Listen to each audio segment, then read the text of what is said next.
While the left unequivocally condemns any type of murder, whether it's committed by someone on the left or the right, doesn't matter, it should be condemned. Seems like the right wing only cares about the police getting ambushed and shot to death if they suspect the perpetrator is someone who's associated with Black Lives Matter. Now, just a few months ago in June 6th to be exact, in Northern California, 2 members of the Boogaloo Boys ambushed police officers and shot and killed them. And I don't remember Candace Owens freaking out about it, but Candace Owens did decide to use a recent story of 2 LA sheriff's deputies who were also ambushed. Luckily, they survived, to make a point about athletes that she doesn't like, because if she's not picking on LeBron James, how is she going to get paid? Let's take a look at what she had to say in a tweet. She writes, "Why does this happen? Because pea-brained celebrities that are idolized like LeBron James tell young Black men that they are literally being hunted. This is the natural result of such hyperbolic, dishonest rhetoric. The racist, anti-police, Black Lives Matter lie is to blame." Now, LeBron James has never ever said anything that would encourage violence. He has never encouraged violence. This is a complete and utter lie. But I do remember right wingers encouraging violence. And it's actually led to things like mass shootings in this country. Here's one example featuring the El Paso shooting and how he was inspired by rhetoric by Donald Trump. Law enforcement officials telling ABC News that before the chaos broke out, run, Mija, run, that they believe the suspect had been looking for a good place to target and shoot Mexicans. Law enforcement officials telling us Crucius entered the Walmart on Saturday morning, first with no weapon, apparently to case it. Then they say, satisfied with what he saw, up to 3,000 shoppers inside, he left the store, armed himself, and then returned. Tonight, we are hearing from the survivors who crawled across that floor when he came armed with that assault-style rifle. Sylvia Saucedo on the floor with her 91-year-old mother. She pulled out her phone and began recording in disbelief over what she could hear, what she could see. They were in the cafe having coffee. Now they were on the floor. His goal was to, quote, shoot as many Mexicans as possible. So the possibility that this massacre was racially motivated certainly is a leading theory for investigators right now. And Kira, you're learning more about reports of a document linked to the killer that expressed anti-immigrant views.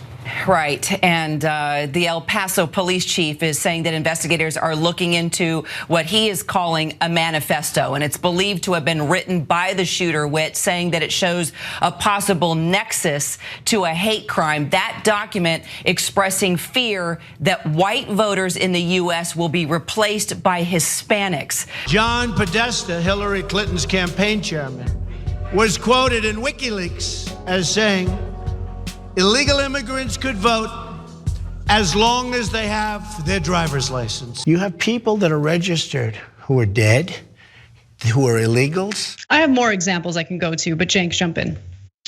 Yeah, so I remember the right-wing militia that killed the cops in Nevada and put the Gadsden flag on them, "Don't tread on me." And given the number of cops that the right-wing militia kills, it's actually astounding that the cops are not more furious about it. Number of people who are officially part of the Black Lives Matter movement killing cops is 0. Every time someone Black kills a police officer, every right winger in the country jump up and down. Black Lives Matter. Wait, are they actually connected to the group? No, not at all. Doesn't matter. They're Black, whatever, good enough, right? Whereas in the case of the right-wing shooters, they either directly say, yeah, Trump told me that they're criminals and rapists and I had to do something about it, or they put together a manifesto on race wars, or they're actually totally part of the groups, the militia groups that are right-wing. So this happens all the time. In fact, we've covered this before. The Department of Homeland Security under George W. Bush had written a report about it.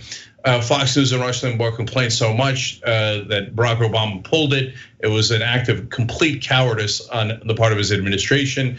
And when Trump got in office, he said, no, we're gonna even disband anyone trying to cover the crimes of the right-wing militia, even targeting police officers. So, I mean, you want to talk about pea-brained. I don't think Candace Owens is that stupid, but she plays one on TV. And so she goes around in order to collect money from her right-wing suitors, turns around and claims that LeBron James is the one encouraging things like this. She knows it's going to get media attention when she mentions him, and accuses him of things that are preposterous and not anywhere near true. And on that note, let me just make one quick comment. LeBron James said the thing about being hunted in the case of Ahmaud Arbery, who was literally hunted down by two guys and shot while jogging in Georgia. And that was not a police shooting. That was two citizens, white right-wingers, who tracked him down and murdered him. There's no disputing what LeBron James said was an absolute fact and had nothing to do with the cops. So that leaves only the question of whether Candace Owens is in fact pea-brained and incredibly stupid, or whether she's corrupt and does it for money. I'm voting for option B, but have your pick. Yeah, I'm voting for both. I think that it's not mutually exclusive. I think that she is pea-brained. I mean, she said in a hearing, I don't remember if it was in a hearing, but she literally said that the problem with Hitler wasn't that he wanted to make his country great. It's just that he was a globalist. That was the problem with Hitler. You don't remember that? Like, yeah, that is an insane thing to say. No, look, if a left-winger ever says something as abhorrent as the problem with Hitler wasn't killing 13 million people, including 6 million Jews, they would never, ever be accepted in democratic politics or any circle. When a right-winger says it, they're like, okay, run out the clock, 30 seconds in, nobody's paying attention because Trump said something worse, and we'll move on, and Candace Owens is totally legitimate. And no problem with Hitler, everybody's fine and happy. They quote her, they invite her, they give her money, they speeches, books, etc. They're feted basically. So the right wing has officially become ironically, the insane clown posse. And they fly their freak flag proudly.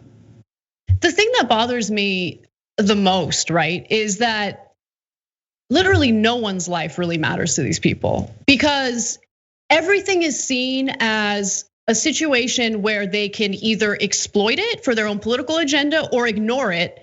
And in the case of the Boogaloo Boys ambushing and killing 2 police officers in Northern California, radio silence, right? No pressure to talk about those stories, no condemnations, none of that. They don't even care about cops. And I mean, you know that based on the types of policies they support as well, when you really think about it. I mean, the right wing is totally in favor of armor-piercing bullets, which law officials are 100% against because it threatens and risks their lives, right? They need to be able to protect themselves with, bulletproof vests and things like that. And these bullets literally go through it. Right wingers like, no, Second Amendment. We should have any type of weapon, any type of bullet we want, Second Amendment.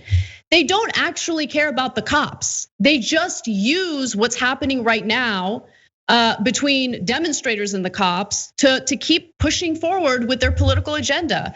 And the thing that frustrates me the most is they're winning. Like, they're winning the narrative. I mean, if you look at public polling and support toward Black Lives Matter, they're winning in the messaging war, and more people every week believe that Black Lives Matter is associated with looting and with riots, right? Nearly half of Americans think that at this point.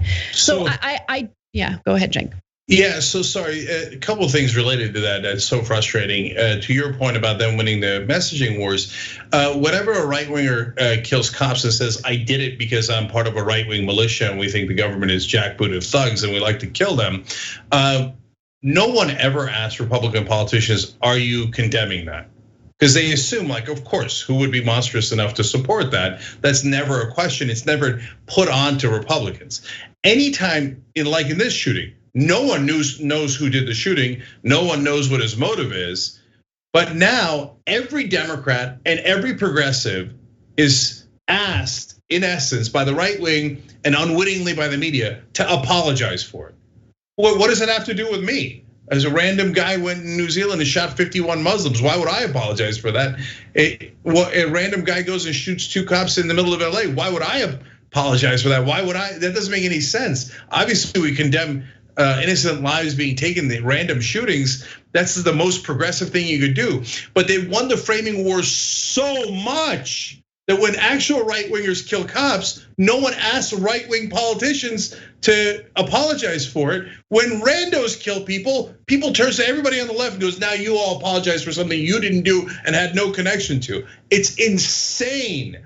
And yet we accept it as normal. So, and right now, every right-winger is out there lying about this shooting and pretending that they know what it is. And they're setting the frame, and the media goes along with it far too often. And last thing on that is local news is a cancer. The reason why the polling shows Black Lives Matter taking a hit on whether they're rioters or not is because even though 93% of the protests are peaceful, according to a recent study that was done, and of the 7% that involve violence, it is oftentimes either the police or the right-wing militia that start the violence in a majority of those cases. But that's not what people see. People see burning buildings on local news 24/7 because local news is addicted to riot porn. So in every city, in every country, local news is pumping poison into people's minds going, oh my God, the burning buildings, they're coming. It's black people. I mean, protesters are peaceful, but whatever, it's black people and burning buildings. So local news could not help Donald Trump more if they were actively trying to help them. Thanks for watching The Young Turks, really appreciate it. Another way to show support is through YouTube memberships. You'll get to interact with us more. There's live chat emojis, badges. You've got emojis of me, Anna, John, JR. So those are super fun. But you also get playback of our exclusive member-only shows and specials right after they air. So all of that, all you gotta do is click that join button right underneath the video. Thank you.